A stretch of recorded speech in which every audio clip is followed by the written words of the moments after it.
This week, Critiquing Comics is back. Nick Patch sent us the comic he wrote called Roy Beckwith and the Cursed Continent, with art by Jarret Katz and Fabi Marques. Jason and I discuss the good and bad points of this comic. Then Adam joins me to discuss Agathe Montagnon's A French Expat in the UK, a quick and even-handed look at some of the differences between the British and French cultures, as experienced by the author herself. First, as always, I'd like to thank our patrons for helping to keep the show going. You can pitch in by pledging at least $2 a month at patreon.com/deconcomics. This is Tim. This is Jason. This is Adam. And this is Critiquing Comics.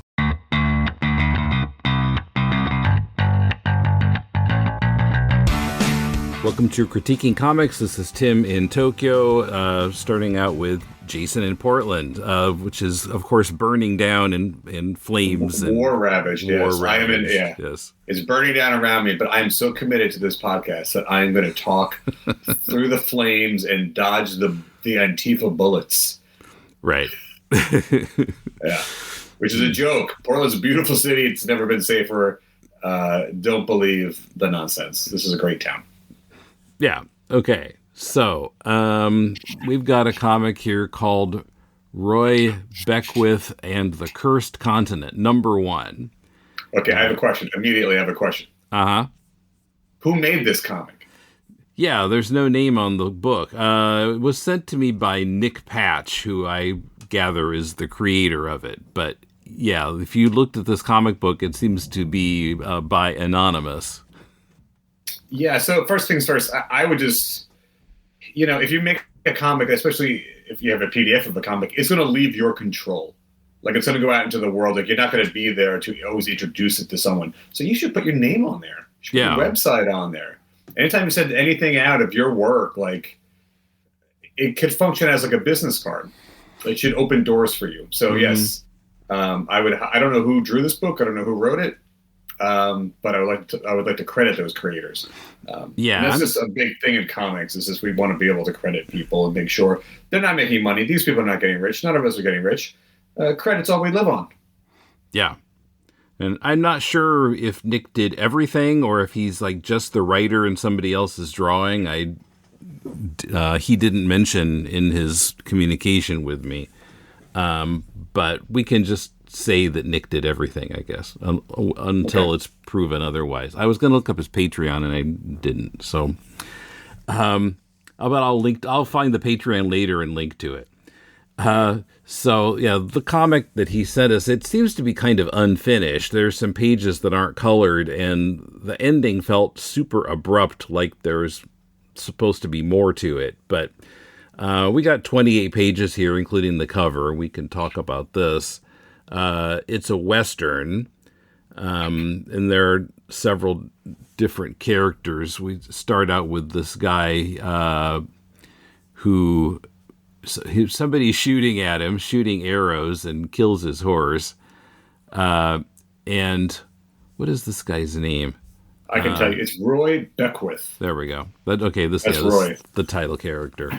I had to write all these names down because I'll talk about it in a minute, but I had to write all the names down for a very specific reason. Yeah, on my first read, I was getting confused, like all these guys in cowboy hats and beards. I didn't realize, this is a different character. Okay. Yes. Okay, so we opened with Roy Beckwith being pursued, and he's in a town. He's in Yuma. And then a couple panels later, he's in the middle of the desert.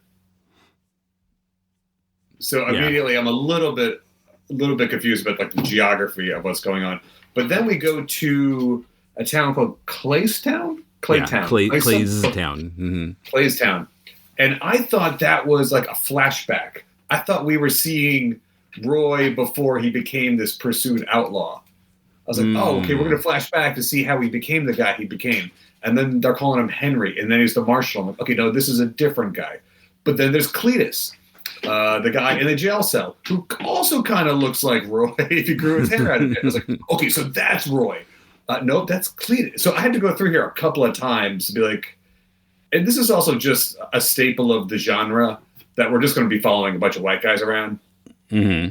You know, they're just, to my knowledge, I don't know if there were a lot of African American lawmen at the time, but this is what you see in Western. So I really could have used somebody with like a scar or, some like a branding on the neck, or someone could have looked a little bit different. Yeah, some kind of distinguishing characteristic.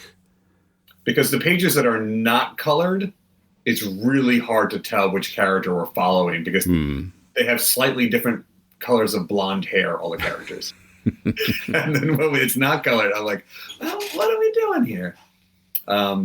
So the pacing of this, I don't think of Westerns as usually moving this fast. I'll say this about Nick and his team, or the team of Nicks that worked on this. There's no shortage of conflicts in these 27 story pages. There's no shortage of subplots. It's really packed. And I kind of wish it was a little looser. Westerns are often about the environment and putting us in the landscape and a slower time and pace. But this book, sometimes to ill effect, moves really, really fast. Well, yeah, so it's really plot driven and maybe not enough characterization. They're telling us who these people are. Yeah, it's just constantly every page there's something going on. And I wouldn't mind if it just slowed down a bit. So our hero, Roy, ends up in the desert and he thinks he's going to die. The buzzards are circling, and then he's found by somebody, which is sort of a cliche of Westerns. And it's like this good-natured guy named Abel who takes him in and gives him a job. And here I'm like, how long is this story taking place? Like, how long is the time frame of the story? Because the stuff with Roy seems like it's been going on for like a year. He's offered a job on the farm, and then he's offered to stay full time, and he accepts. But the stuff in the city seems like it's moving at a completely different pace. Like the ill-intent Marshall Henry Harper is his name. And then there's a teenager who plays a big part in here who's not named at all. But then later, other characters are talking about a missing person, and I included in that person's name is Jacob. There's also a supernatural element to this story, but all of those scenes take place off panel. So there's a shaman, like cave or something. Yeah, there's a shaman in a cave who's never named. And then he's like awake and he's mad, and he seems to be from another era because he's looking for a guy named Clayston, who I'm assuming the town is named after. Another McCoy, dude. Yeah. And then the marshal shows up and said, "I brought you back from the dead for a reason." I'm like, show me that. That's the coolest thing. I don't see that in Westerns a lot. Show me that. You brought a guy back from the dead? That's pretty cool. But like, it's like the show don't tell. They keep telling me and not showing me. And then later, there's a up to no good teenager in town named Jacob, I think. And then he becomes like a servant of the shaman, and there's something about crystals. Right? Crystals can do things. Yeah, but we didn't see the crystals being used. No, just telling us that it happened. And how did this kid become enslaved by the shaman? That also happened off panel. We saw the kid in town. He seems to be an asset of the bad marshal. And then later, he's a minion controlled by the shaman. And the marshal even says, like, "Oh, he's your puppet. Can you make your puppet use a gun?" And again, I'm like, show me that. So there's a whole supernatural aspect of this that's sort of buried. And I just think they're juggling a lot of plots. Even so, the marshal seems like he's a no good dude. He's very duplicitous. He's getting people shot. He's getting people killed. He's manipulative. I like him. He's a bad dude. But at one point, there's a young, beautiful woman in town that he's been helping out, and she goes to kiss him, and he's all like, "I can't do that." And I'm like, "Wait, how can you not do that evil thing?" Like, so I'm like, okay, maybe he's gay. Maybe we're going there. Maybe we're being like, this is more progressive than I think it's being. But again, I was like, wait, there's a subplot there too? What? Are we going to come back to that? It just seemed like we're just shoehorning in so much conflict that this could have been twice as long for me, and maybe slowed the pace down. But then, it's twice as much that you have to draw. I also think, so we say it ends on a really abruptly. I don't feel like that's meant to be an end. I feel like that's just Yeah, how I it got think chopped. maybe it's not finished. It's just he's sending it to us partially done because he's It's issue working one, on it. right? It's issue 1. He's working on it. He's doing a Patreon or a Kickstarter, I guess. I guess my thing is 27 pages is a really odd number for a comic book. It's literally an odd number. Yeah, like they're generally not odd numbers. They're generally like they start on the right and they end on the left on a page turn. So it feels like maybe this is a graphic novel that just is like, okay, 27 pages, good enough for now. So yeah, it doesn't feel like it was conceived to be issues. It feels like it was conceived to be a graphic novel. So I'm wondering, how many issues are they planning? Like generally, you might say 1 of 4 or 1 of 5. So it feels like there's an indicia or like a title page that's just missing from this PDF. Mm-hmm. Like a credits page. Yeah. Also, not only credits, but you should always have just the legal information on a PDF when you send it out. Like this is copyright property of Tim and Jason. Yeah. Thanks. Yeah, thanks. Well, that happened to like Romero, right? Like the early prints of Night of the Living Dead didn't have a copyright on him, so that movie was immediately in the public domain. He lost control of it. He never got any money from that. Like you and I can each make our own remake of that movie, not pay anyone a nickel. So just protect yourself, Nick, and all the people on Nick's team. Just put an indicia in there, put your names on here, and put your website on here so we can direct people to it. My other thing, because I'm a teacher and I talk about this stuff all the time, I just want to say Roy Beckwith and the Cursed Continent, that's a mouthful. Right? Like Buckaroo Banzai and the Fifth Dimension or whatever. Like, I honestly, if I could make a suggestion, Cursed Continent is a great title. I think that's a cool title. Roy Beckwith, I don't know. Roy's not really a cool name. You know what I mean? Okay, I just found the Kickstarter page. What? Okay. Ooh, the artistic team. Oh, okay. So the artist is Jarret Katz. Cat's out of the bag. Yeah, and I guess the colorist is Fabi Marques. Good colors on here, I want to say. I like the colorist. I thought they did a good job. Again, like if you all these like middle-aged or like 30-year-old white dudes, these 30-year-old scuffed up white dudes, it's really challenging to make them look different. I thought the colorist did do a good job. I thought the illustrator did a pretty good job. Some of it could be a little loose, a little sketchy, but I thought it was well done. I could follow it all. The storytelling, but some of it's just abrupt, like shooting. There's a journalist who gets killed, and again, he's shot off panel. Like a lot of things just happen. We see his body, his dead body so I hope there. Towards the end, there is another murder, and we actually get to see it. And I just hope that maybe the story becomes a little less coy and a little less cold, and we get more of like, show us the supernatural stuff, show us the murder, because I had to read this 3 times to really understand, like, to even get that guy Jacob's name, to really follow it. Another thing that I was confused about, so the shaman, when he wakes up, I guess, and he sees that things are not the way that he left them, and he thinks, I know who's doing this is Clay McCoy. Now, usually when you get a scene like that, the person who's named has been featured in previous pages. And so I was thinking, okay, well, Clay McCoy must be the guy that we saw out in the desert. No, wait a second, that was Roy. So who's Clay McCoy? We've never heard this name before. And later we find out that Clay McCoy is actually dead. Well, not only that, but he says, I know who's doing this. And he says out loud, Clay McCoy. And then we smash cut to the marshal. I'm like, oh, is the marshal? I thought his name was Henry. That's generally what you do to set someone up, like, I wonder who killed me. And then we cut to Tim. You know what I mean? It's like visual language saying it's him. But again, you have to pay really close attention because the town is named Clayston or Claystown. So assumably, like, the town is named after this guy. So you kind of have to, like, it's a real thinker. You can't figure out in the moment. When I reflected on it, I was like, okay, it's all there. It's just not set up the way you think it is. And did you notice that Sarah, the woman that the marshal is dating, her last name is McCoy? She must be like this. Clara, sorry. I think she must be Clay McCoy's sister. Clara McCoy and Clay McCoy. But that's never spoken. Nobody ever says anything about that relationship. Yeah. It's really vague. You know what I mean? Like, you really have to pay attention to every little thing. I didn't catch that. And I read this 3 times. And why won't he kiss Clara? I don't know. That's like the one thing. That's the one thing that subverts all the convention that's going on here. Mm-hmm. It makes me think: are they related?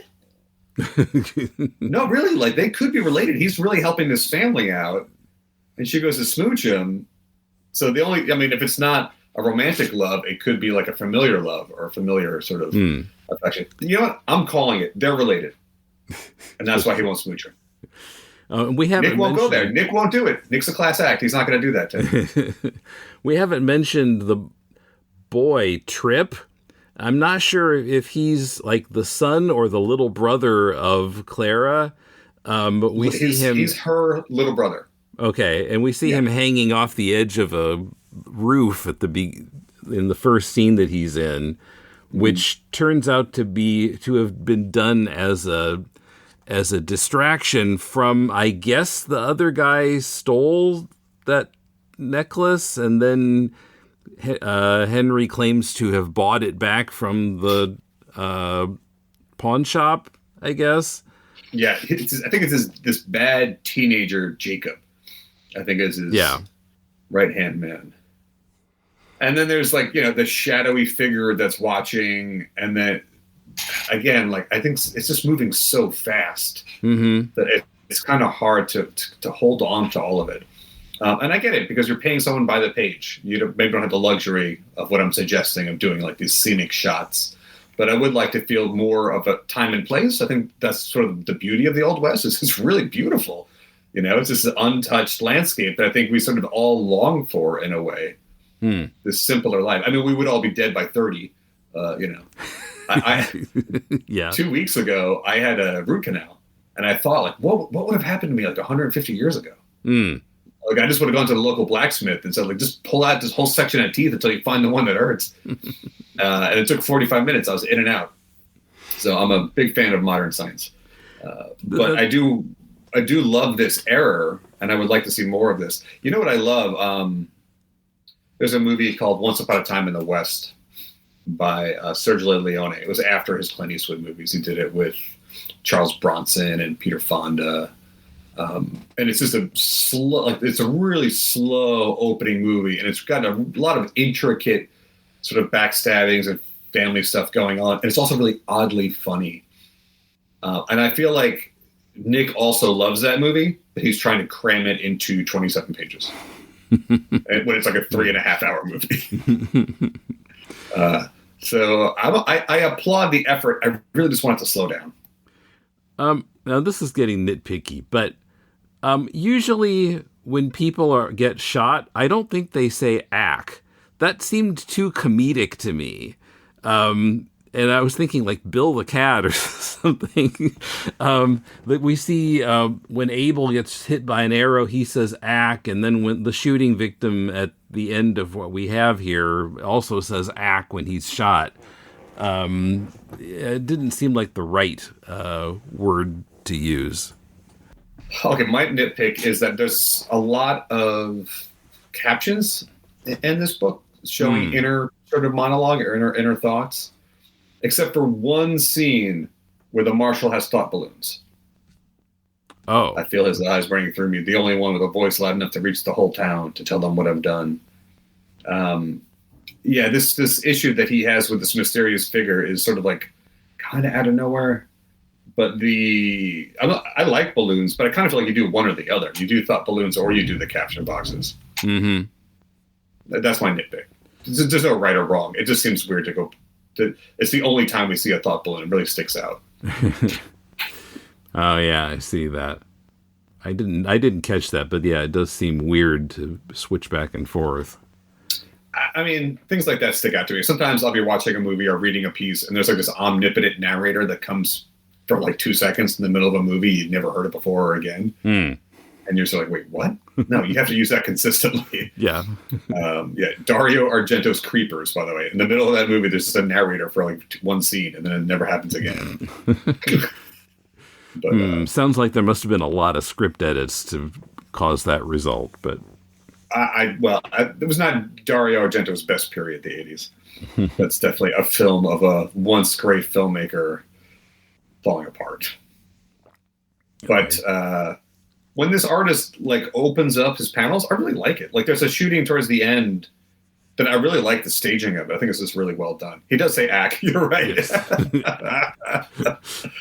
I also would have accepted "oofa." All right, "owie zowie," and shot again. Yeah, I like a good "ook," like a UHK. That feels a little more realistic. Yeah. When I'm shooting people, it's so loud I can't hear what they're saying, though, Tim. It's usually like, I knew I shouldn't have trusted you. Like a clack. Yeah. Yeah. Yeah, so, workshop the acts. You can always fix that later. Yeah, I think it's a pretty good looking comic. It just needs, I think the writing is what needs some work. Some of the lines of dialogue are a little, I would say, stock. They're a little stiff. So maybe reading these out loud would help. I also think, as far as the lettering goes, maybe a little bit more, I would say a little bit more air in the balloons. Some of the text is really close to the edge of the balloon. Really tight. Yeah, and it's because there's a lot of dialogue here. But I think some of these balloons could be butted up against the edge of the panel and we'd free up a lot of room. I don't think they do that anywhere in here. But they have like a lot of balloons that are in the middle of the panel, but not like butting up against the top of the edge, which would save you some room. Yeah, it's a good looking book. I just think it's just moving. It's got so many conflicts and it's trying to do so much that there's a lot of detail here that you really, really have to pay attention to. And the supernatural elements are just really hard to follow because they happen off panel.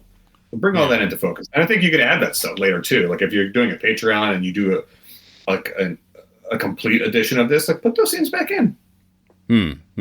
Yeah. Yeah. Make that a Kickstarter extra. Like we'll add some pages and we'll do some environmental shots in the beginning to give us the time and the place. And when you have like these big environmental shots, it's almost like it has its own soundtrack. It sort of brings like music to the piece. So then when you transition to these smaller panels, it almost like carries through that sound, that vibe. Once you've established it, you bring it everywhere else. And I would like to see more splash pages too. I think there's one early on, and it's not my favorite. It's like a guy like somersaulting off a horse. Right. And it just looks kind of goofy. It's not the best. But then you have this really big panel towards the end of that other guy being shot, and I just think it's great. I just think it's a really good. It can be challenging when you have like a foreground element and a middle ground element and a background element to ink them in a way where they each sort of exist on their own plane. And this one page is done really, really well. The main character in the foreground has like a nice holding line on his top upper right that separates him and brings him forward. The characters in the middle are well done, and then the background is really lightly done. It's almost fading away, which is what you want. So you're looking at that next to last panel. Yeah, like that's a really well done illustration. Like this illustrator has chops. It feels almost 3D. Yeah, it's really good. It's really good. So my advice is give this illustrator a little bit more room to cut loose every now and then. And if they work analog, that's great for them because you can get more when you sell a splash page as opposed to a page with sequentials. So help your local artist out. Yeah. But I don't know. What do you think? You recommend? We don't really do recommends. What do? We do like an act. Do you give me 3 acts? How many acts do we give this comic? But that sounds negative. Like the more acts, the worse, I think. But Yeah, I mean, I'm interested in knowing what happens in the story. It's just, you're right. There are ways that the telling of the story could be a little better, and maybe not cram as many storylines in. I mean, this is like 3 different episodes of the TV show thrown together into one. Right, and just help me establish like a geography. So the guy in Yuma in the beginning, he's in Yuma, but then he's immediately like outside of Yuma. They didn't have any suburbs back then. I know, but he's immediately like in Yuma, and the next panel he's out in the desert. And I was like, I just want more like an establishing shot. Like, let me know when and where we are, and I'll go there with you. I just want a little bit more some more visual cues in here. Just slow things down a little bit. Show me some exteriors. Let me wallow in this environment. Anytime you're creating a book that doesn't take place in the world we live in, you want to show environments because we want to get out of the real world. I live in a hellscape, Tim. I live in Portland. And Tifa's climbing in the window. They're going to get me. Right. So when I can go anywhere else, whether it's a cyber world or an undersea kingdom or the Old West, there's a reason like we love the Old West as Americans. Like it's baked into our DNA to love the Old West, right? It was go forth, go west and prosper, right? Mm-hmm. Sort of like manifest destiny. We're going to go west. We're going to expand. There's room for everyone. There's opportunity for everyone. And there's like a lawlessness to it, right? Like we are making society as we go and we spread. And that's alluring to us because we don't get to do that anymore. No. Everything's been settled. Mm-hmm. There's no more like untamed pastures for us to go. Not it was untamed. I mean, there were natives here that we did a great job of, screwing over. But it's just baked into our American DNA, for better or worse, this sort of Western expansion. So I will always have a soft spot for Westerns and want to see that sort of clay being formed. Clay. Oh, okay. That brings us back to this comic. Who is Clay? What's with the crystals? How do I pronounce Claystone? What's the shaman's name? That's a good question. Yeah, it's the only person of color in the book, and I don't know their name. Well, there's also I think the guy who's shooting at Roy is a Native American. He's got his hair in long braids. What was their name? I don't know. It might be in here. You're right. It might be. Well, and there's also, I'm looking at page 25, there's a boy who appears to be Native American. We don't know his name. He's Mason. Okay. Clara calls him Mason.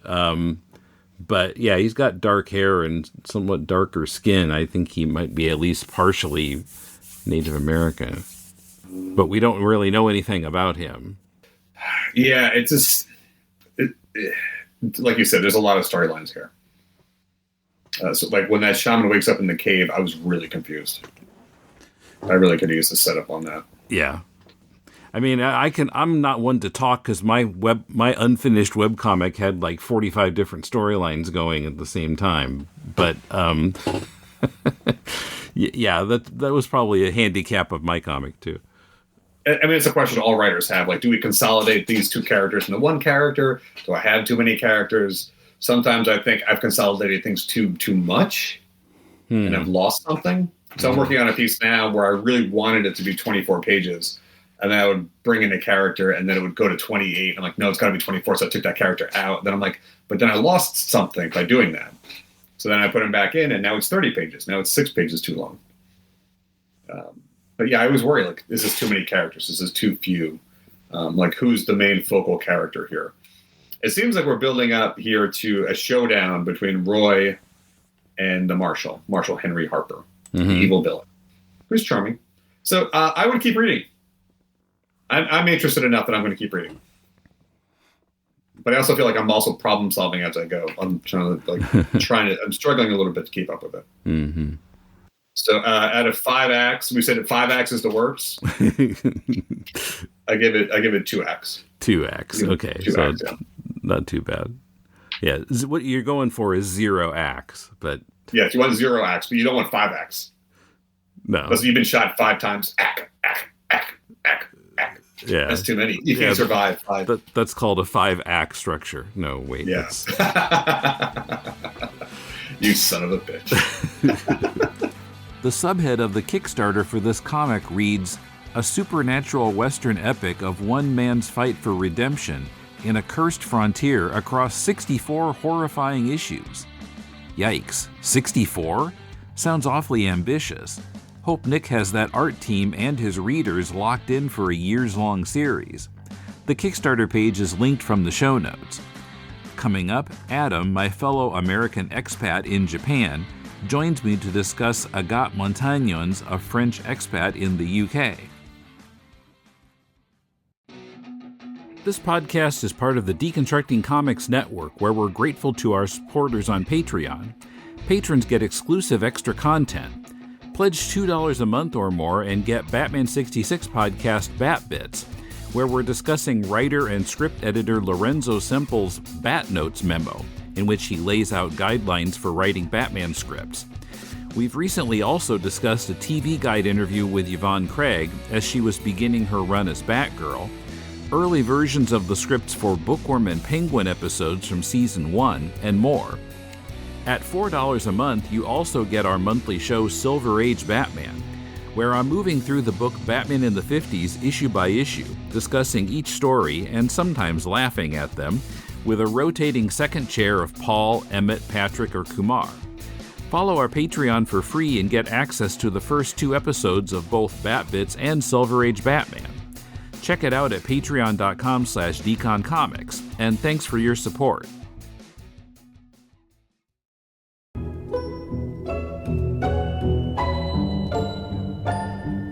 Do you like comics? The 1960s? How about middle-aged gay couples gossiping about their neighbors? Then you'll love Checkered Past.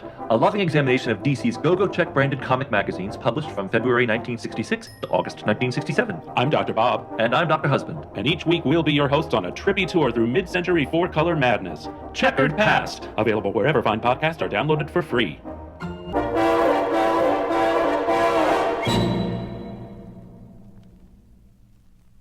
All right, so now I'm talking with Adam in Nagoya. Hello. Hi, Tim. How's everything? Yeah, the same as usual. Recording podcasts. Yeah. Well, that's a good way to stay out of it. It's finally getting cold, so it's a good way to stay out of inclement weather, I suppose. Yeah. So now this comic, I should explain. So usually, we talk about comics that were submitted by the creators. So this time I had one submission that I did with Jason. I didn't want to just sit on it, and I didn't want to put out an episode with just one comic critique. So I thought, okay, well, last summer, I can't remember how I found out about this, probably on Blue Sky or something. There's this organization in the UK called Ladies Do Comics, and ladies is spelled Laydeez. Okay. And I feel like I interviewed someone from there for the podcast like 15 years ago or something. I couldn't find the episode on our site, but I'm pretty sure, I know I've heard of this before, and I feel like I talked to somebody from there. And just during the month of July, they were having an online comics fair. And you kind of like going to a convention, and, people had booths and you can buy their comics on the site just during July. And I bought several, and I thought I was going to read them during my vacation. Then I completely forgot about it. I got back later like, what are these comics? I don't remember. But finally it came back to me. So this was one of those comics that I bought. So is this, I remember we reviewed the ship, the Keluaga ship or something like that was a story about like a, Filipino boy like changing or towing cables on a ship or something. Was that part of this? Because it seems familiar, the story you're telling me right now. No, that was actually submitted, as I recall. What I mean is, I think that was being shown through like a Ladies in Comics, like online festival or something. That might have been what made you go and purchase these other ones. That might be, that might have been the catalyst for going to look. Yeah, now that you mention it, I think that's right. Like on that creator's site, I think there was something about the LDC Comics Fair. Yeah, that sounds familiar to me. So it's called A French Expat in the UK, and I had to do some research to figure out how to pronounce the name because I'm not fluent in French at all. I believe it's pronounced Agathe Montagnon. And she is, as the title suggests, a French expat in the UK. And it's a little on the nose. Yeah. So, and you can see her in the comic. That's her with her hair back in a bun. She shows up on the front page and in some of the comics. These are, you can imagine these as like newspaper comics because it's just like one page, two panels or 4 panels, and that's all there is, just short comics that are different kind of examples of British culture in comparison to French culture. Right. So for example, the first one entitled Walk, it shows a couple in the UK. You can see the little British flag in the corner who are out walking with their dog. And the guy says, "Which pub should we go to?" And then you see them at a pub called the King's Head and they're drinking something and he's petting the dog and says, "Good dog." Then you see very similar looking French couple. And the guy is saying, "Anything you fancy doing back home?" And in the second panel, they're at home asleep on the couch in front of, well, he's asleep anyway. I guess she's not. She's watching something on, looks like probably a computer rather than a TV, probably watching Netflix or something. The dog is also asleep. So I guess French people don't go to the pub. They just go home and vegetate. Right. Yeah. So that was a good one to kind of set the scene because it teaches you sort of how to read the comics. Like you notice the flag in the corner of each one. You realize it's sets of 2 in general that kind of show, 2 panels that show what things are like that she's in her life now in the UK, and then 2 panels that show what it would be like back in France. So it's a kind of good stage setting one. And I like that all of these comics, the really easy thing to do, and I think the tempting thing to do, is to be like, look at this weird country where I live. It's not anywhere like where I come from, where everything is proper. It's half the time it's being more critical of France than it is the UK. And so it's truly kind of showing the differences in an amusing light and not trying to like make one seem better or one seem exotic or weird. So, and I think that's the trend that you tend to see, especially with people making these comics in Japan, when they're like, "Oh, in the West, we know how to really do things. And then in Japan, it's all wacky," so. Yeah, if I had done that kind of comic in like the first year I got here, it might have been a little bit more like that, where now it'd probably be the opposite. Well, yeah, exactly. Except I'd probably be comparing to America 30 years ago because I'm not sure what it's like there now. Yeah, that's the thing, is that we're so out of touch with what things are like there, right? People will ask me now, like, is it like this in America? And I'm like, I haven't been there for 20 years. What do I know? Yeah, exactly. Yeah. Like, well, I could say, well, back in the 80s. Anyway. Yeah, exactly. I actually, so I used to make comics about, comparing life in America and Japan. Well, actually, it's more just observational things about living in Japan. I made diary comics, but I probably would be, I haven't looked at them in a long time and I'm afraid to, but I probably would be guilty of doing that, kind of like, oh, look how wacky things are here.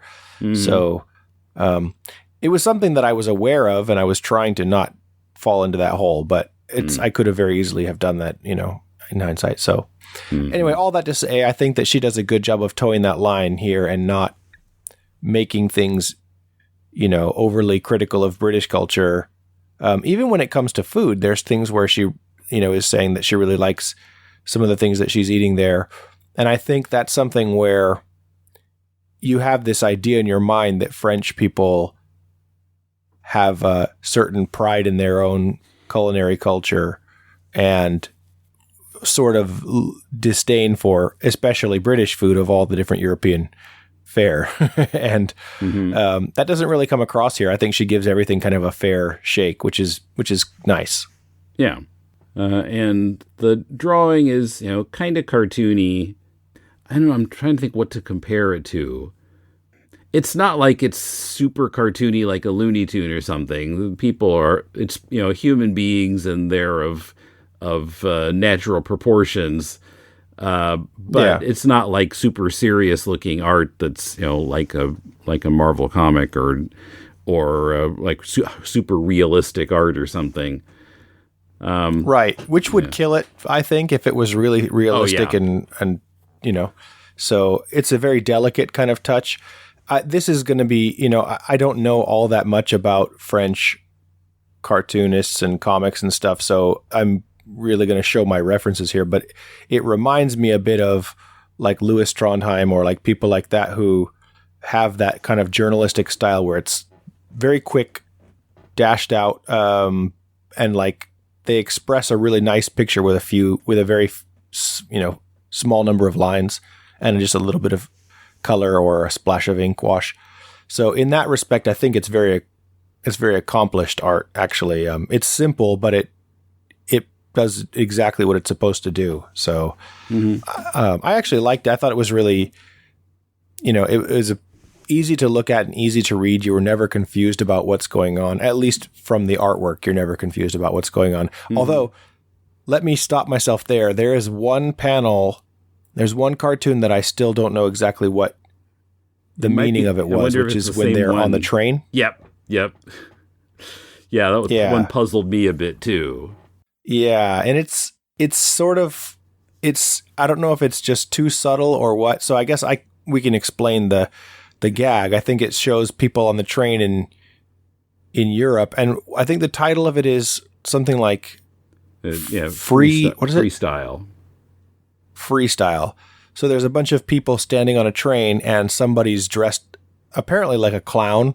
And in the UK, nobody's really paying any attention to the person who's dressed like a clown, and the clown's just doing his own thing. And then in the French one, everybody's kind of looking at him, and he looks embarrassed. And so I'm guessing that that's what she was trying to go for, is that in France, if you try to be yourself and stand out, you're going to be kind of gawked at, whereas in the UK, people don't really pay any attention to it, maybe. But I guess so. Yeah, it wasn't clear, because I kind of thought maybe the guy had bumped the other guy because they're looking at each other in a weird way. I wasn't sure what was going on, but yeah, that seems to be it. That it would be more embarrassing to appear that way in France, I guess. Yeah. And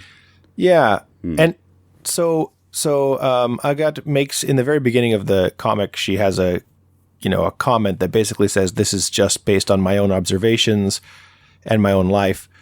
So I'm sure it's not necessarily indicative of French culture in general or British culture in general, maybe.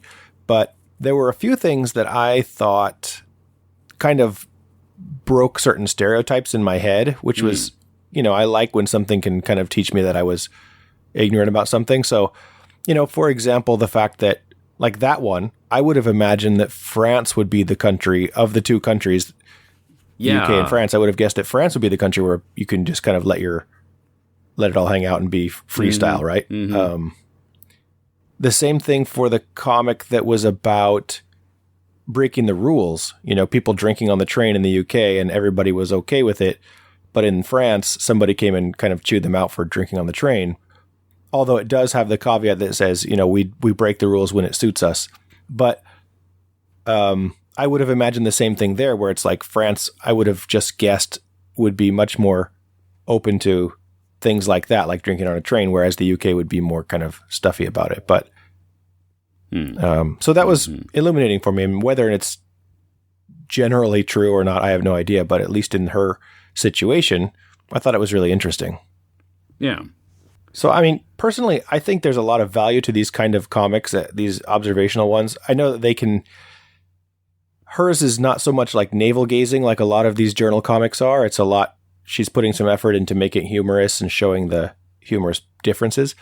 But I really like that kind of thing where you are kind of showing the differences between cultures, and especially in a very digestible form like comics that makes I think it makes you more open to accept those kind of things, you know. Mm-hmm.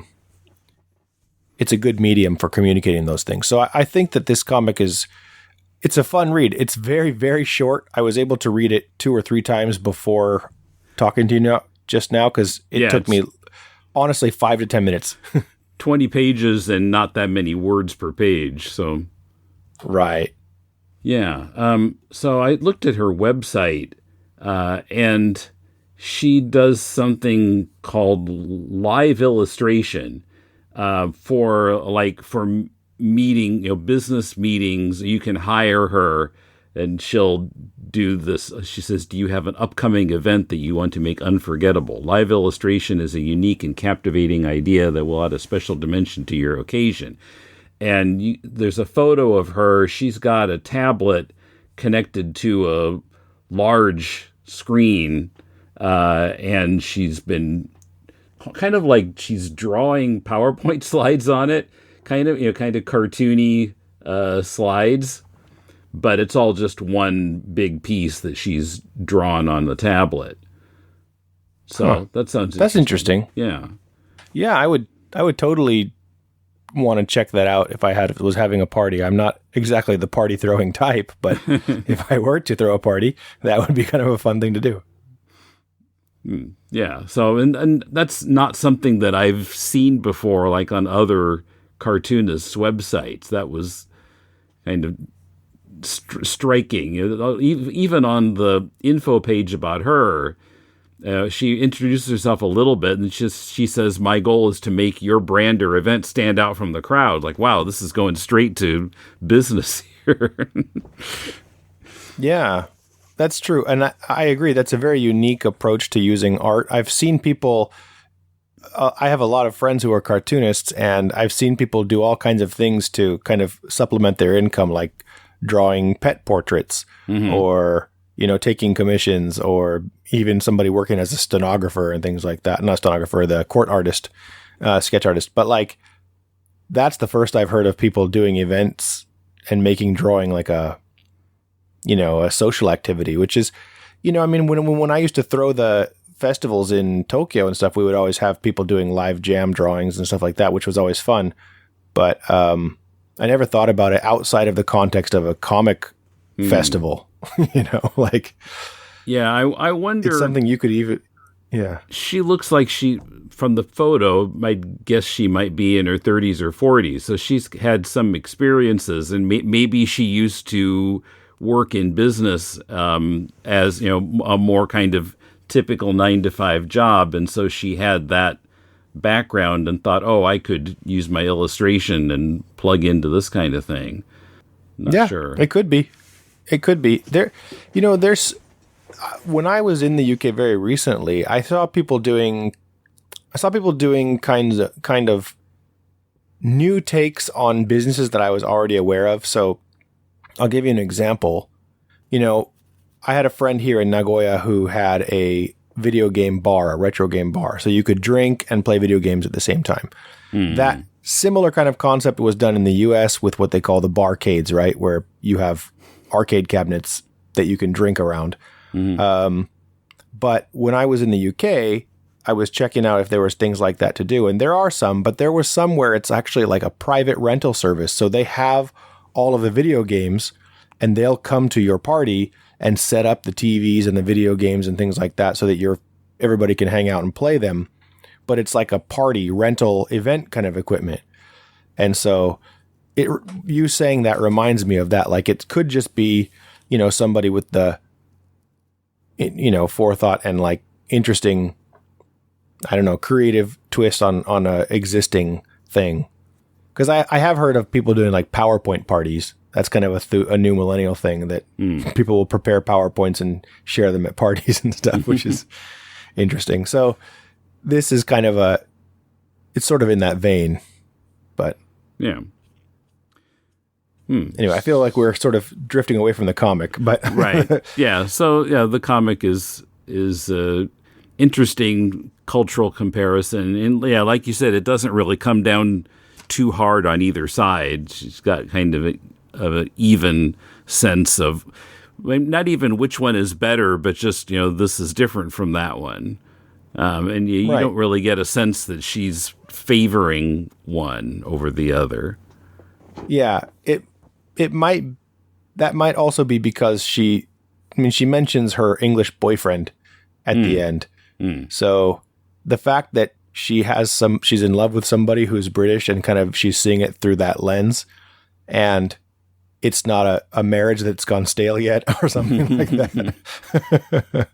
That's the easiest way to turn on a culture, is to have, your partner from that culture.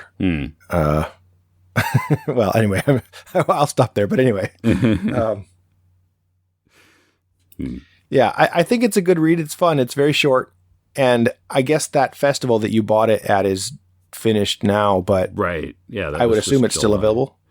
I'm sure it must be available. Let's see. So she's got a shop on her site, and let's see what she's got here.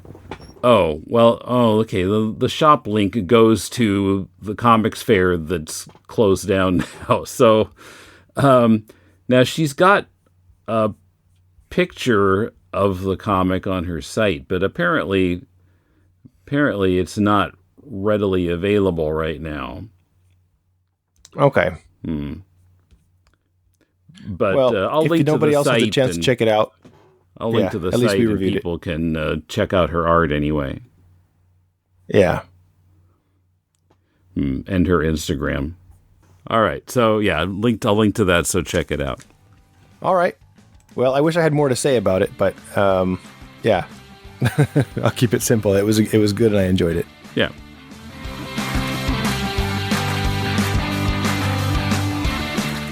Agathe's site is linked from the show notes. Follow us on Blue Sky at Decon Comics. On Facebook, we have both a page and a group. Those are linked from deconstructingcomics.com, as is our YouTube channel, where our episodes are posted every week as videos of a single image. You can comment on our episodes on YouTube or on our site, or drop us a line at mail@deconstructingcomics.com, or talk to us. Click the Leave a Voicemail link on the left sidebar of our site. Are you making a comic? Send it to us and we'll do a Critiquing Comics episode about it. Our theme is from bensound.com. The music backing the promotion of our Patreon is Change by Jazar. Next week, a flashback to my 2014 interview with Sean Howe, author of Marvel Comics: The Untold Story, a great history of the great comics publisher. Howe uncovered the truth behind some industry rumors and some beefs between creators, some of which were finally swept away by Sean's book itself. So be sure to be here next week. Till then, this is Tim, and thanks for listening to Critiquing Comics.